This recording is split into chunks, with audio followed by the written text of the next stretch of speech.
Hey y'all, it's Anita. A few weeks ago, we dropped an episode about building a queer life in the country, featuring self-proclaimed country queer and oral historian Ray Geringer. Ray's story really resonated with our embodied intern, Nina, especially Ray's desire to find and build community with other LGBTQ folks who know what it's like to grow up like they did, without a lot of other queer folks nearby. In this bonus episode, Nina shares her personal quest to find LGBTQ representation and belonging as a Black lesbian in the American South. She speaks to two Black Southern lesbians who share their outlooks on the history, resilience, and vibrant culture of their community. Enjoy this conversation, and we'll be back in your feeds Thursday with a fresh episode.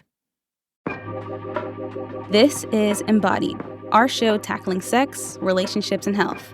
I'm Nina Scott, the audience engagement intern.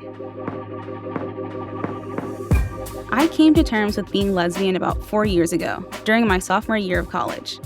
My journey to this identity was plagued with difficulty for a variety of reasons: religious trauma, compulsory heterosexuality, and a lack of representation around the multitudes of expressions that queerness has to offer. When I searched for Black lesbian media, I found myself isolated.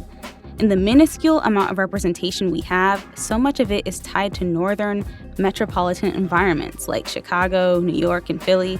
It made it so much more difficult to relate to the depictions of Black queerness, and it left me questioning my own validity.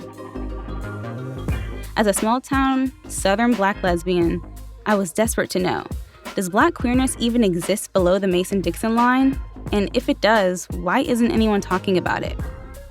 These questions set me on a mission, a journey of both self-determination and historical exploration to find out, where were all the Black Southern lesbians? I couldn't begin this mission without mentioning the first Black lesbian I ever knew, right here in my hometown of Carborough, North Carolina. Do you remember how we met? I do. I don't know the exact day, but we met when you were probably 5 years old at the art center when your parents brought you to enroll for the after-school program there. To the public, Shirlette Ammons is known as a remarkable musician, award-winning poet, and Black queer Southern truth teller. But I met her as Miss Shirlette, my after-school administrator and favorite counselor at the Carborough Art Center. Even then, before the debut of her unapologetically Black and queer discography, Shirlette rocked a gender nonconforming look, with short spiky hair, a taper fade, face piercings, and clothes that were undoubtedly from the men's section. Shirlette's unique appearance bewildered me as an elementary schooler, and maybe awoke something. You definitely did stand out to me. I don't think I processed that you were gay. I don't think I knew that. I was just like, oh, Shirlette's kind of cool. She wears boy clothes. Exactly. I enjoy that. I do remember, I think I was in middle school and you came up in the conversation like, oh, do you remember that? I was like, oh, I wonder if Shirlette has a husband. And my mom was like, like, should. She's gay. And I was like, oh. Like, she look at her, then you did the mental Rolodex, look back and like, oh, mama might be on to something. Right. I was like, oh. I was like, women can be gay. I thought that only men were gay. Oh, word. So I was just like, maybe you're just a really big tomboy. Like, I didn't process it. I didn't really know what that looked like. Yeah. And then I think it was around middle school when then I was like exploring ideas of things. But still, I think my queerness has only been really actualized like relatively recently. So I think that it was still important for me to be around queer adults who were expressing their queerness outwardly and not necessarily like assimilating to gender conforming standards, because I think it introduced me to like, this is a normal thing. Yeah, so it was really crucial for me to be a child and see that.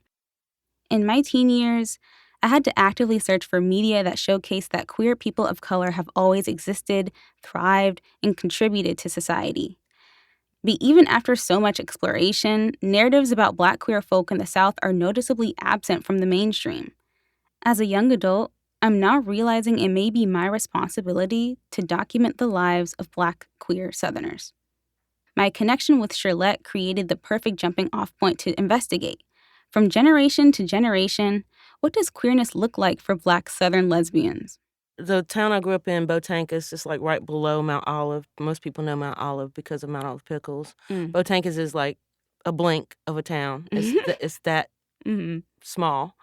So I didn't really, I grew up in the church, so there was always that dude in the choir who was a bit flamboyant that nobody talked about. It's so stereotypical, but it's true. That I remember his name, and I remember that he died young. What I probably in hindsight was HIV, AIDS, but nobody talked about it. Nobody. And when I started playing bass, I started playing bass in the church, like electric bass, and my grandma hated it. It's like, why don't you play piano? Like I'm sitting up there, like a feminine exactly. instrument. I'm sitting up there in a skirt with my legs wide open, like playing bass.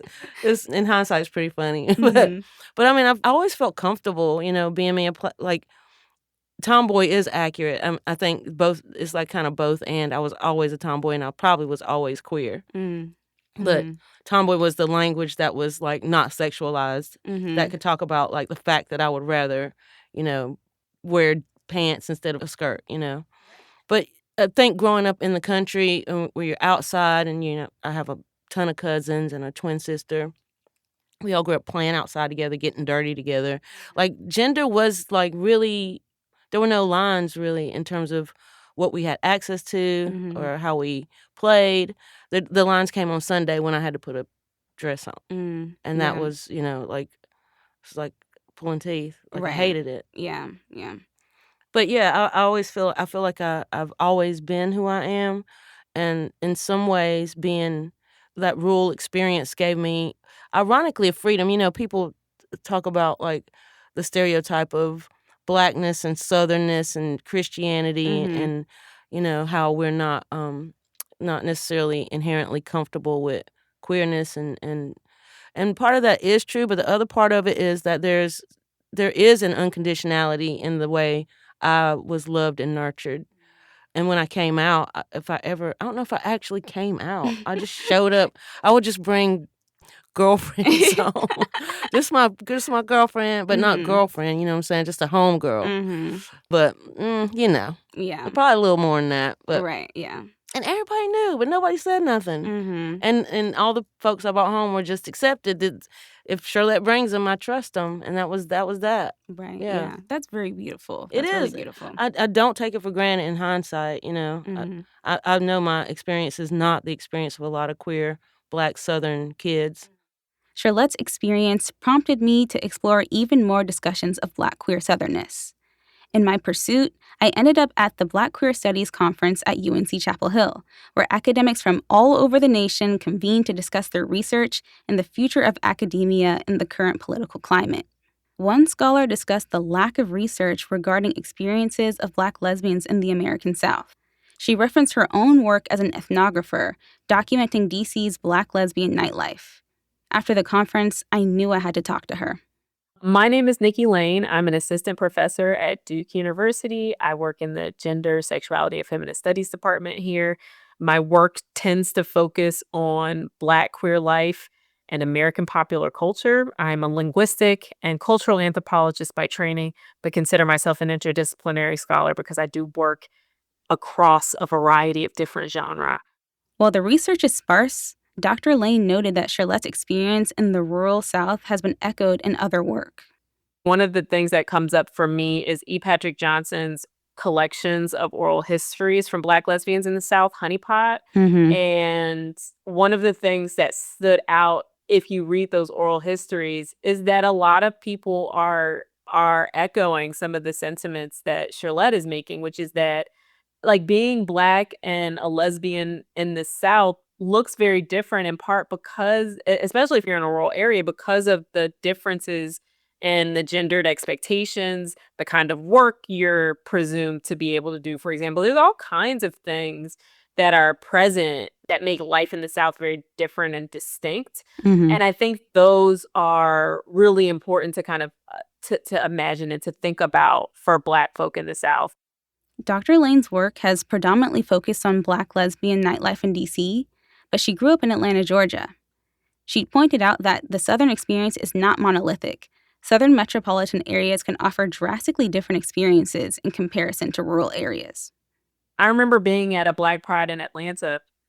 I was at this party and I was just kind of, I do what I always do. I kind of I stand on the side and I ear hustle and I'm an ethnographer, so I'm just kind of like being nosy. And I'm standing on the wallflowering, kind of just looking, and someone comes up to me and he was like, "Oh my God, girl, I just made it." I'm like, "Baby, where you made it from?" And he was like, he came from a rural area in Mississippi. He got his paycheck, cashed his check, and got on the road to come to this party in Atlanta. Wow. And he was like, "Yeah, I got to work tomorrow, but they ain't gonna find me." But I was like, this is also what it means to be Black and queer in the South. Is like sometimes you can be so isolated that you will take your paycheck, you will cash it, you will get in a car just to get yourself to a gathering of Black queer folk, because otherwise you will not have that. You will not be able to. So I think also absolutely rural Black queer life, yes, there's some things that it might be freeing for some people, but there can be, for some people, that can be deeply isolating. In that isolation, college often functions as an escape for queer people. It was like that for me, and it was that way for Charlotte as well. Charlotte attended NC State University in Raleigh and started experimenting with poetry, music, performance, and her understandings of gender. I'm a hip-hop kid, like 90s boom bap hip-hop. And I used to when I first started rhyming and stuff and being on stages, I would grab my crotch a lot. Mm-hmm. Because it's a kind of a flex of prowess, like lyrical prowess. And I inherited that posturing from watching dudes perform. Right, yeah. And I had this eureka moment, like, why am I doing that? Like, I just was doing it. But one day I questioned, like, why am I posturing this way? Right, yeah. And I had to answer that question for myself.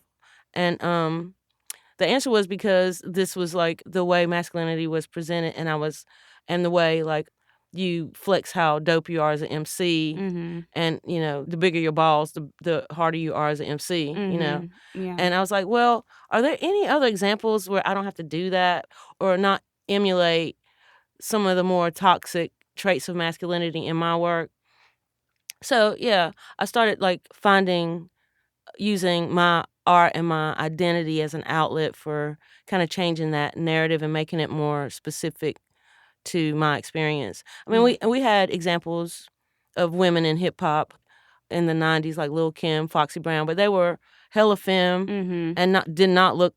I was like, that's still not it. And then on the other spectrum, you had like, LL Cool J or like Tribe, or it's like, that ain't it. Like, you take a little bit from all of it to create your own thing. Right. Because I really didn't see a lot of examples of folks that looked like me and had, were talking about what I was talking about. Definitely. Do you think that race plays a large part in that? I'm thinking of like how white butch lesbians kind of emulate masculinity in certain ways. Like, do you think that it's different for Black lesbians who are masculine? It's interesting because like I toured with the Indigo Girls. Like, we did a string of dates with the Indigo Girls. Wow, yeah. It was mad cool. The audience was, I jokingly say, it was like a bunch of softball playing lesbians. and when I say that, people know what I'm talking about. Yeah. But predominantly white audience, like more butch presenting. And, I was playing, I was doing my thing, like hip hop, kind of loud, kind of rocked out. And at times at shows, there would be white lesbian, butchy lesbians, people who presented like me, but obviously the difference was race, with their fingers in their ears, like in the first few rows. Like, wow. And like, I'm like, yo, those seem so blind to the irony. Right, yeah. Of what they were doing, what I looked like, the way our identities intersected, and where they didn't. And where they didn't was the Blackness and like this music that was, inherently Black. Yeah. And one time I said, actually, the Indigo Girls invited me here. Like, I'm not just bum rushing the stage. Right, yeah. So I say that to say I do think there is a difference.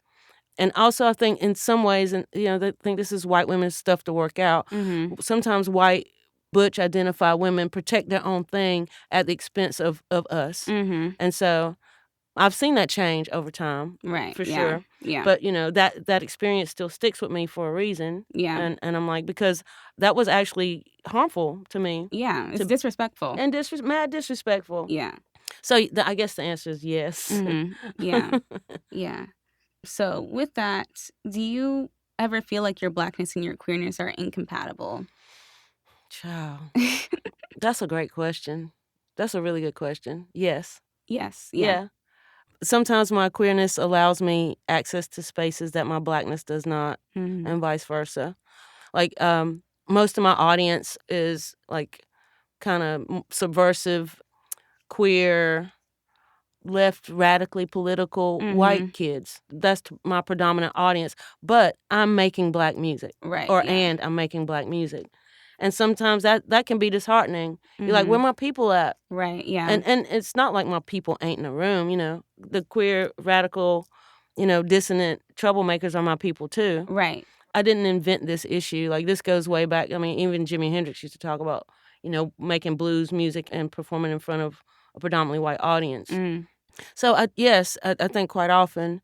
And also, like, when you disconnect from Christianity, there's something that's lost in terms of your connection to the Black community, too. Yes. And so I mourn that sometimes. And it's the doctrine. I don't miss the doctrine. Right. But I do miss the fellowship. Yeah. And the intergenerational communion.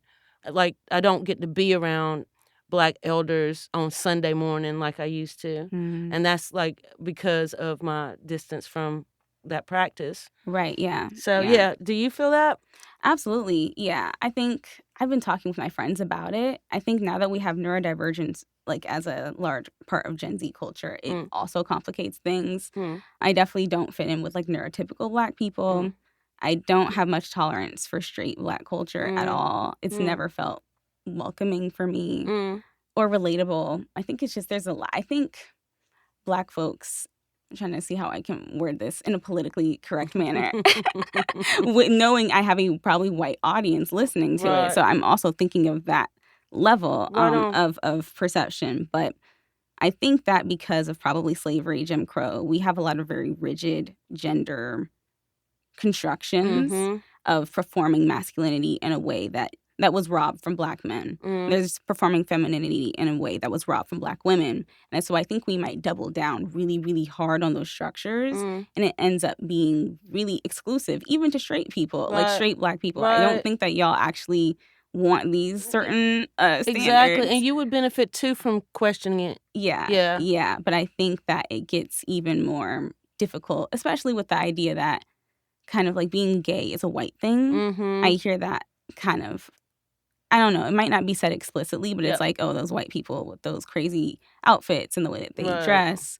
But queerness, like, is a pre-colonial concept. Like, there were gay people in Africa before the white people came. There were whole tribes of queer Africans before slavery. It's not something that was imported by colonial means. But people don't do the history because they don't think it affects them. So. Or sometimes I think it's less that they don't think it affects them. It's more, what if I have to undo all this stuff I've believed forever? What am I left with? And what do I have to reckon with for myself? Like, undoing is hard. Yeah, it is. It is. So I feel like sometimes it's that. It's like, if I peel back this layer, then I have to deal with what's underneath it.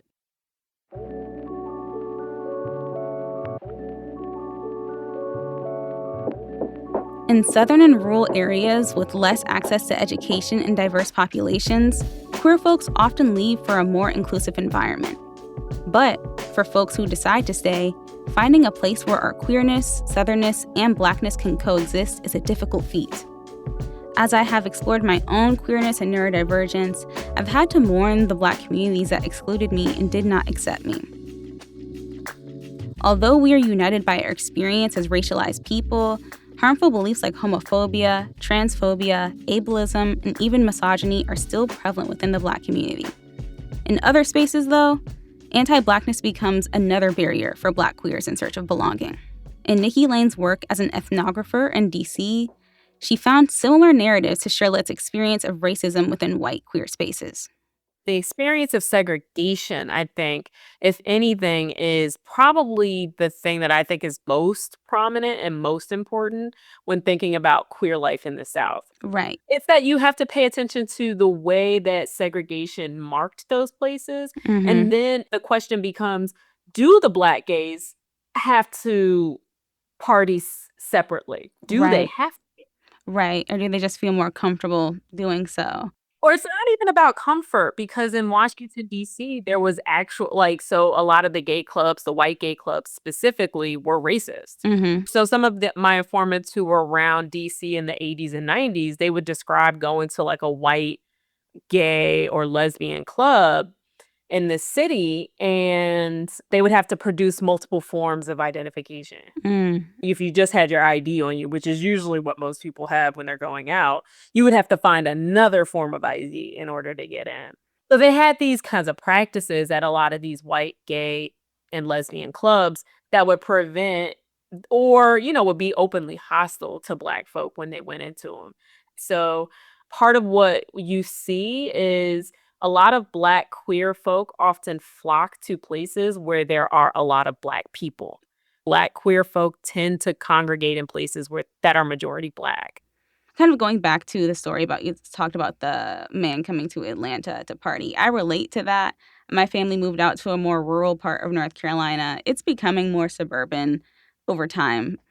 And I really relate to having to drive out to see Black gay people, just to see Black people in general. I mean, it's an hour commute from my home to my job.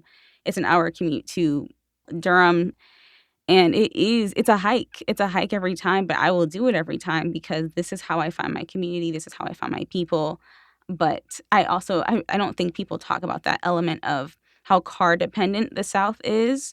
And if you are Black too, I feel like there's another element of like public transportation sometimes not feeling safe in the South and also being expensive. But like being car dependent is something that I think the metropolitan areas might not get that level of influence. I don't know. No, that's such an interesting point. And I think part of what interests me about it is that, when I think about a city like Atlanta's extremely car dependent. It's a sprawling city. It's wide, it's big, right? And you're going to almost always need a car to navigate its sprawl. And I think that that's very different. And this is why I'm like, yes, DC is a southern city, but it's very different because public transportation works well there. Like the buses work well, the trains work well there. And that makes it such that you're you can be a little bit more mobile and independent, even as a teenager, for example, which was very different for me growing up in Atlanta, where if you were a teenager and you didn't have a car, you would be isolated in the neighborhood where you grew up in, and somebody had to have a car. It was just different. You grow up and you have a different kind of relationship to space. You have a different relationship to the city. Ultimately, whether we're from a small rural town, a quiet suburb, or a bustling city, Black Southern queer folks exist, and our stories are important. Despite the difficulties of being Black and queer in the South, Shalette Ammons still takes pride in her Southern heritage. It's rich, it's terrible, it's beautiful, it's complicated, and nothing emulates what goes on to me in the human body like Southern culture. The South has loved me and kicked me out, and also I bore it. My people bore this, and so I feel like a allegiance to it because it's mine. I do feel ownership of the South. I feel like I know the South, and more so. And I think there's a difference. I've been troubling this lately. I resonate more with the rural South, which is different than the urban South, right? And that's a real thing. Yeah. So because now I've been in the Triangle for over half of my life. And there's a clear difference between being in Durham and being in Botanicus.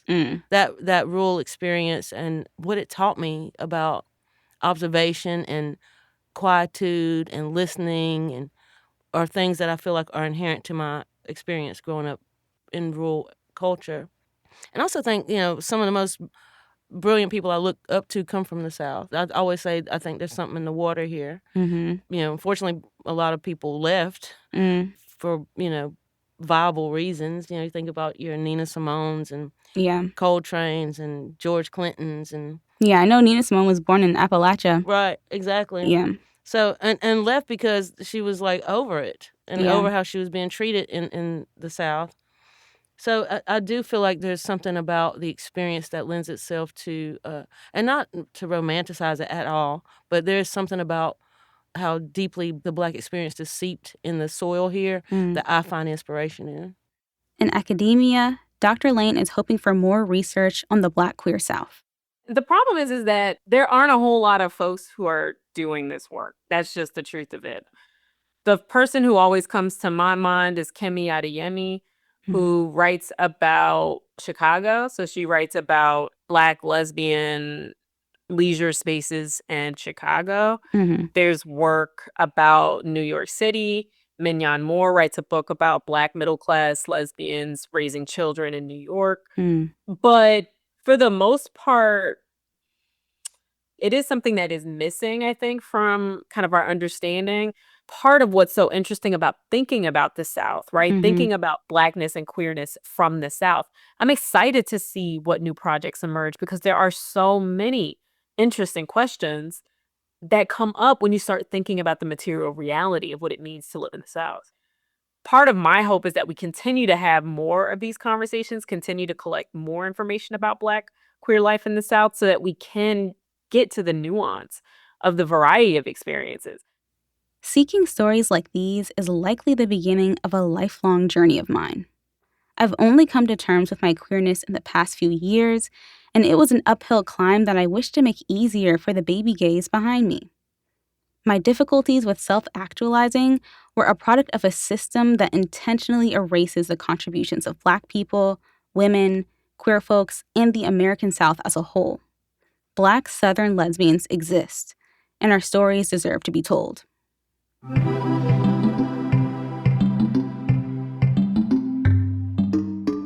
Embodied is a production of North Carolina Public Radio, WUNC, a listener-supported station. If you want to lend your support to this podcast, consider a contribution at WUNC.org now.